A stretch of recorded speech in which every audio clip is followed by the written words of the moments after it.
I'm going to read you an episode of this until we're right at the end, to the denouement. Remind us what it's called. So, it's called The Doll's House by Rumer Godden, and we have 4 dolls living in a shoebox belonging to 2 little girls who can't afford a doll's house, who love a doll's house, can't afford one. And the dolls are Totty, the little wooden Dutch doll, Mr. Plantagenet, bless him, who was locked in a dark toy cupboard and is now completely traumatised. We've got Birdie, who's made of celluloid. We've got Apple, the little boy. And we've got Dana, the felt dog with a darning needle for a backbone. Right. Chapter 2. I can't see with my glasses on. I can't see without. Chapter 2. The shortage of dolls' houses was acute. There were a few in the toy shops, but they were very expensive and made of cheap papier-mâché or plywood. Not worth the money, said the children's father. They wouldn't last any time. I want one to last, said Mr. Plantagenet with a catch in his breath. I want one to last for always. More than anything in the world, Mr. Plantagenet wanted a home. One that will shut, one that will last. Do you think they will ever buy a house for us, he asked. Being a doll, he could not say, do you think we shall ever buy a house? He had to wait until Emily or Charlotte, or Emily and Charlotte's father, had the idea of buying one for him. Even if they had the idea, these days it was too expensive, and he knew that the money Emily and Charlotte put into his pockets was only gold and silver paper. I don't think we shall ever have a house, said Mr. Plantagenet. One will come, sang Birdie. How do you know? Asked Mr. Plantagenet. Birdie could not say how she knew. The thought of it rattled in her head with the thought of that tiny rapier hat that Emily had now found for her.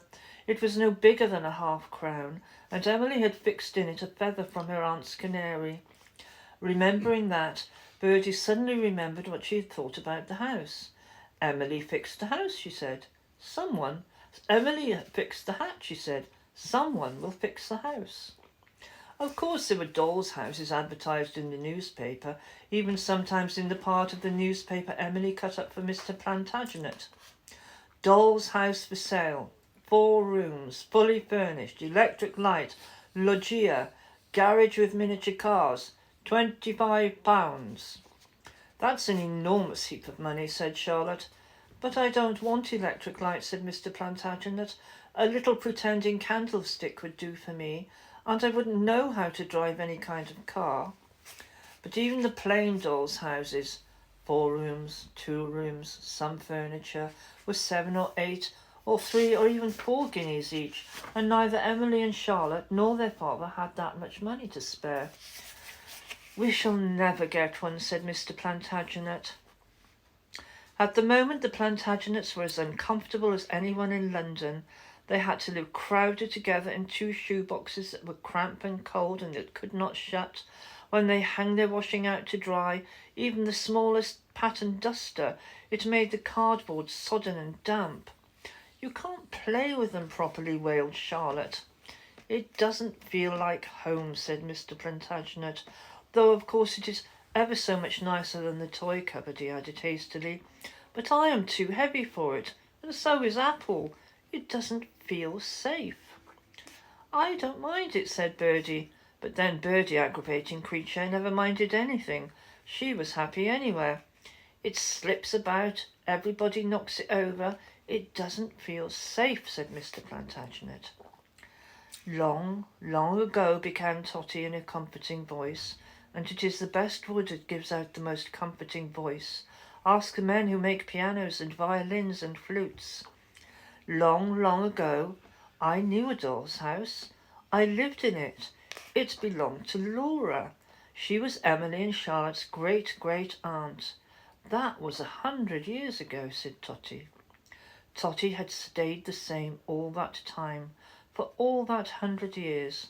Does that surprise you? It is easier for dolls than children. From the moment they are made, finished, they never have to alter, they never have to grow. I wouldn't be a child for anything, Totty often said. First you have to be a baby, then a little child, then a bigger child, then a schoolboy or girl, then a big boy or girl, and then grown up. Of course Totty knew she could not, even if she would. There is no power of growing in dolls, and she knew that was why, for instance, any live little girl, however stupid, had power over her. I am as I am, said wise little Totty. I couldn't be all those things. In all these years, these 100 years, I can still only be me. It is very important for dolls that children guess their right ages. Some thoughtless children make their dolls vary between 6 and 6 months. Mr. Plantagenet, for instance, was born 28 years old. Totty was about 7. Apple would always be 3. Dana was so cross that it was easy to guess he was old. Birdie was more difficult. It was her flightiness, but even Birdie was easily seen to be between 20 and 30. I was telling you about the doll's house, said Totty. It was not too big. It could stand comfortably on the table, and outside it was a glossy cream colour painted with ivy. It looked as good as real ivy, said Totty. It would be better than real ivy, said Mr. Plantagenet. Real ivy chokes things and can even pull down a house. Painted ivy is safer. I like painted ivy. Go on. Go on, go on, cried Apple. Emily had put him on a chair, but he had deliberately fallen off upside down because he wanted to practice standing on his head. Don't do that, Apple dear, said Totty. The doll's house. Oh, yes. In the front room there was a front door with steps leading up to it. How many steps? 6, said Totty, and the door was painted green with a knocker. It didn't really open, but that didn't matter, because the whole of the front swung open, leaving the inside ready to be played with. Leaving the steps? Asked Mr. Plantagenet anxiously. Leaving the steps, nodded Totty, and she added, remembering, on the steps was fixed a little tiny scraper. Would my foot go on it? Asked Apple. My foot in its red shoe? Perfectly, said Totty. And yours, she said to Mr. Plantagenet before he need ask. There was a kennel, she said, just outside. For Dana? Asked Apple. But would he go in it? Asked Mr. Plantagenet doubtfully. In this kennel, I think he would, said Totty. Dana did not growl as he would have if he had thought the kennel was dangerous. He always growled prick at danger. There was a hall with a staircase and a polished wooden floor. I remember the floor particularly, said Totty, because it looked like a draught board. Draughts is a game you play on a board checked in squares of light and dark wood, she explained to Apple. The walls of the hall were red. Red paper, she said, that looked like satin. Are you sure it did? Asked Mr. Plantagenet doubtfully. I haven't seen any paper like that. You would have once, said Totty. I am quite certain. I remember it looked cosy and rich. There was a hall window with lace curtains. The white looked pretty on the red. There were Christmas scraps for pictures, and a clock glued on the wall, and 2 doll's house dark wood chairs and a tiny rug. Everything, said Mr. Plantagenet. Everything. And in the hall, said Totty, was the figure of a butler.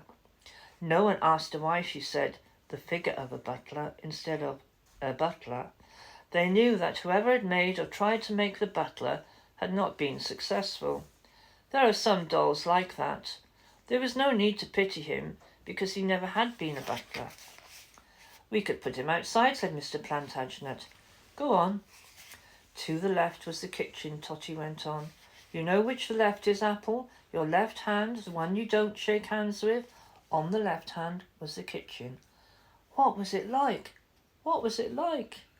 What was it like? There was a blue tin stove with saucepans and a kettle. There was a heavy iron on a stand no bigger than Emily's fingernail.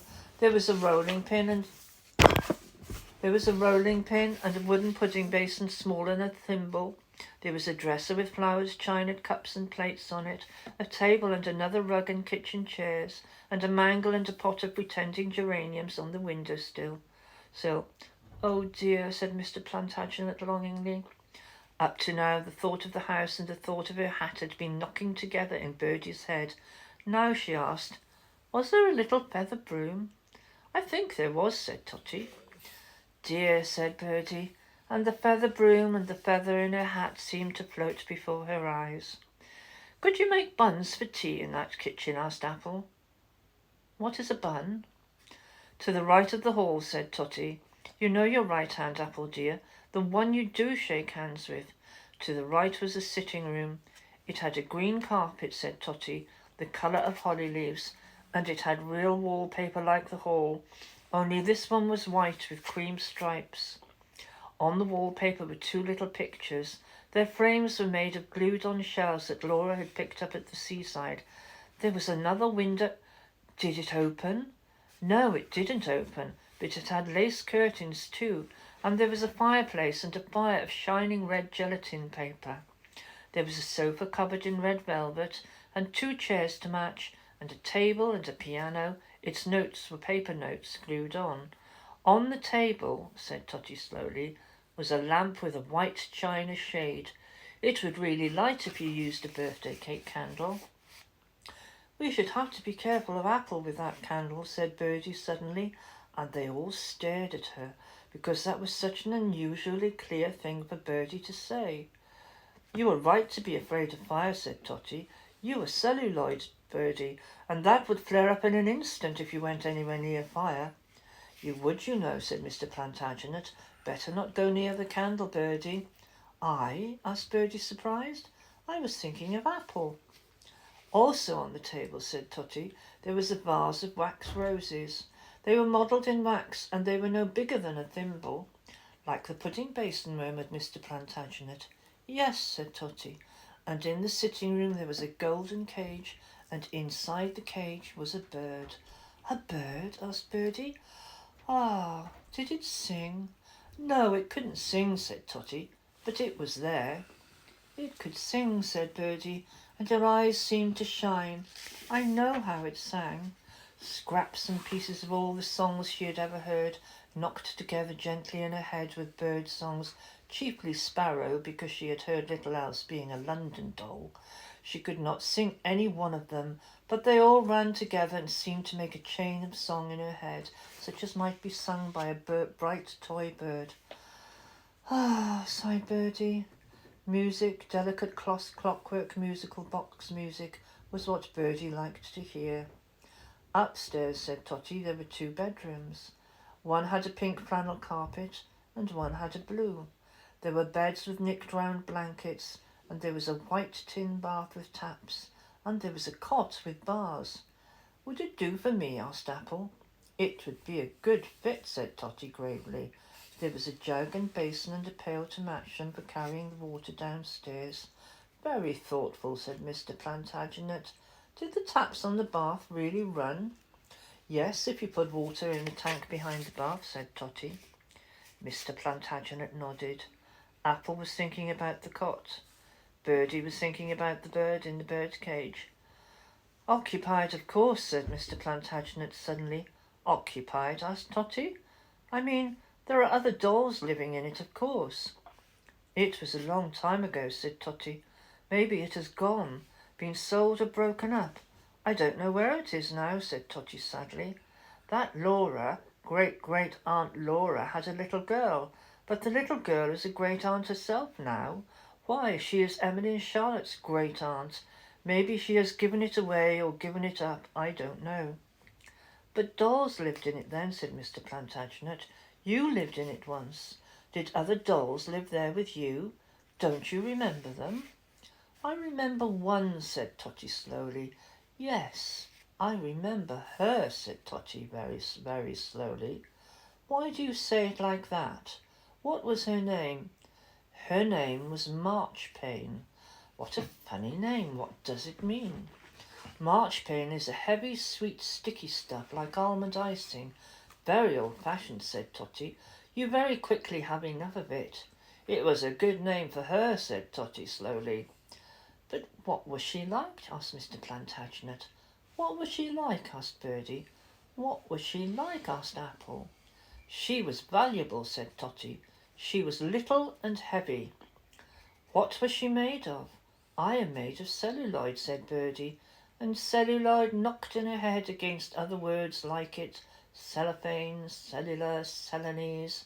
Now she did not know which she was made of, but any of them seemed to describe her well.